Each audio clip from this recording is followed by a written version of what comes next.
So, just put into context for us, if you would, the significance of this territorial gain for Ukraine. Well, it's got a huge military significance because it's a transport hub, rail and road.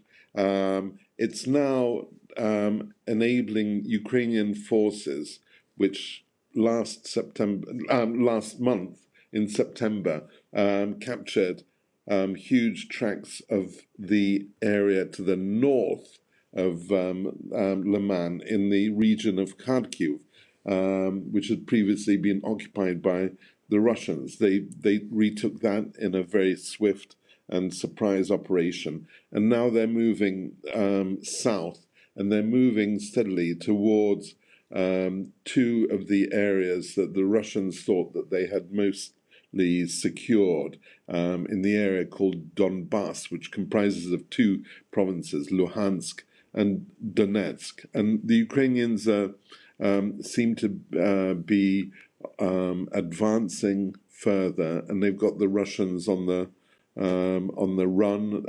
Lots of videos have been posted, which are unverifiable so far, but mostly they're usually correct, and they're taken by the Ukrainian military, and they show lots of dead Russian soldiers, prisoners of war taken by the Ukrainian side, and just signs of vehicles abandoned, destroyed in a headlong flight by the Russians, a retreat.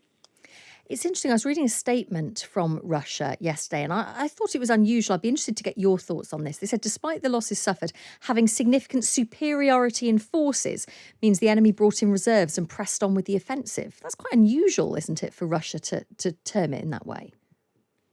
They're very, very worried about information about these defeats for weeks now, percolating down to ordinary Russians. We've seen that Putin has announced a mobilization, 300,000 more soldiers for his armies, he said.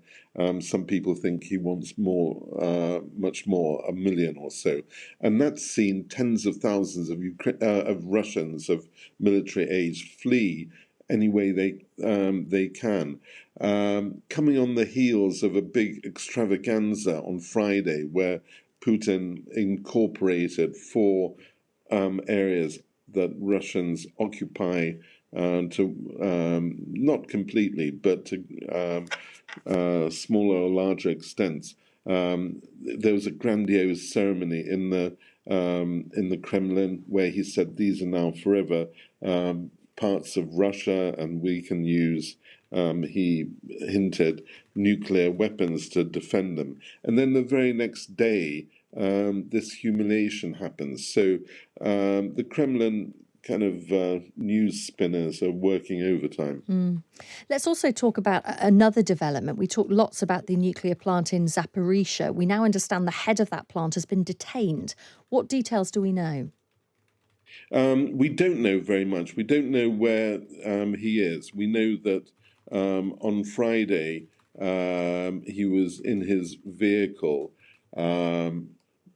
driving probably to work, and he was intercepted or picked up by Russian security forces, who blindfolded him, bundled him into one of their vehicles, and we don't know where he is at the moment. The UN, which has got some of its representatives at that nuclear facility, which is the largest one in Europe, is very worried that this represents instability there, possible new dangers. And I think that they're going to do everything they can to learn his whereabouts and try to secure his release.